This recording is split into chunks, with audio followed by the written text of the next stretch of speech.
My name is Laura Parker, and I never thought that one ordinary evening would change the way I looked at my son forever.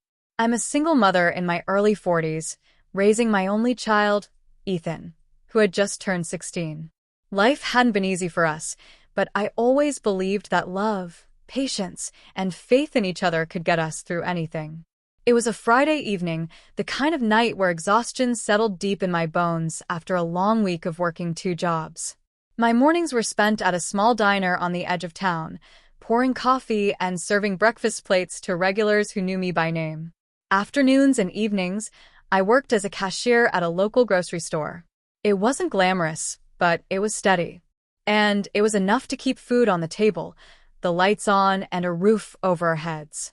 Ethan knew how hard I worked. He had grown up seeing me rush from one job to the other, sometimes with barely enough time to change uniforms or grab a quick bite.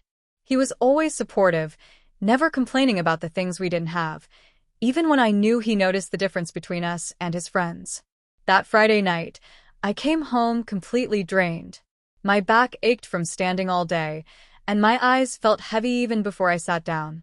Ethan greeted me with his usual warm smile, the kind that reminded me so much of his father, who had passed away when Ethan was just a little boy. "Hey, Mom," he said, taking my bag from me before I even had a chance to put it down. "I made some pasta for dinner. You should eat before you fall asleep." I laughed softly, touched by his thoughtfulness. "You're a lifesaver, Ethan. I don't know what I'd do without you." He shrugged, but I could see the pride in his eyes. "You do everything for me, Mom. It's the least I can do." We sat down at the small kitchen table, and I ate slowly, savoring the food even though fatigue made every bite feel like work. Ethan kept the conversation light, telling me about school, his friends, and the latest basketball practice. I listened, smiling and nodding, but before long, my eyelids grew heavy.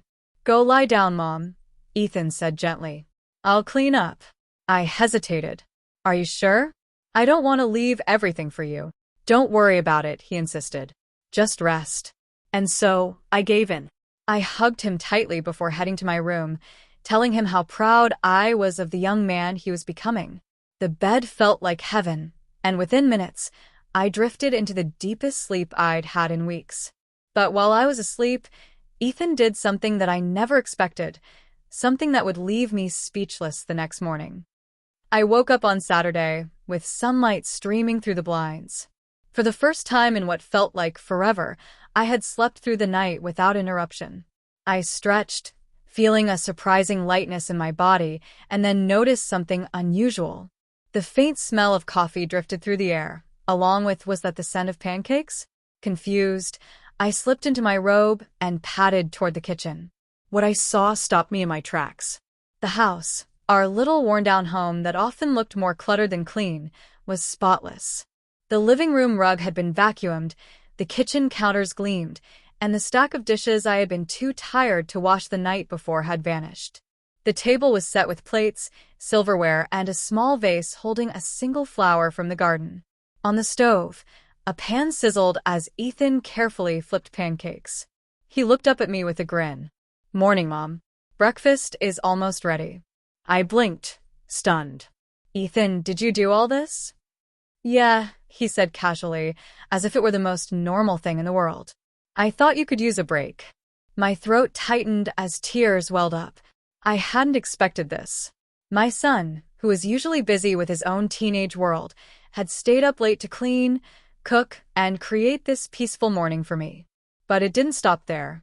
After breakfast, pancakes that were slightly burnt but made with so much love they tasted better than any five-star meal, Ethan revealed something else.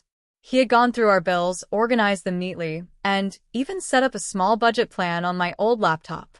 "I've been learning about budgeting in school," he explained almost nervously. "I thought I could help us figure out a way to save more, maybe even for college." "I know you've been worried." I stared at him, unable to speak. The weight of responsibility that I had carried alone for so long suddenly felt a little lighter. My son wasn't just helping, he was stepping up in ways I had never imagined. "Ethan," my voice cracked as I reached across the table and took his hand. "You have no idea how much this means to me." He squeezed my hand back. I just wanted you to know I see everything you do, Mom. And I want to be there for you, too. That morning changed everything. What Ethan did while I was asleep wasn't just about cleaning the house or cooking breakfast. It was about the unspoken bond between a mother and her son. It was about gratitude, love, and the quiet ways we show each other we care. In the days that followed, I noticed more changes in him. He started taking initiative with chores, helping neighbors with small tasks, and even tutoring a younger kid from down the street in math. It was as if that night had awakened a deeper sense of responsibility and compassion in him. I couldn't have been prouder. And though life still wasn't easy, bills still piled up, and work was still exhausting, I no longer felt like I was carrying it all alone. Ethan was right there beside me, not just as my son, but as my partner in facing the challenges of life. To this day, whenever I think about that morning, I get emotional. Because sometimes it's not the grand gestures or expensive gifts that change your heart. Sometimes it's the quiet, thoughtful actions of the people you love that leave you truly speechless.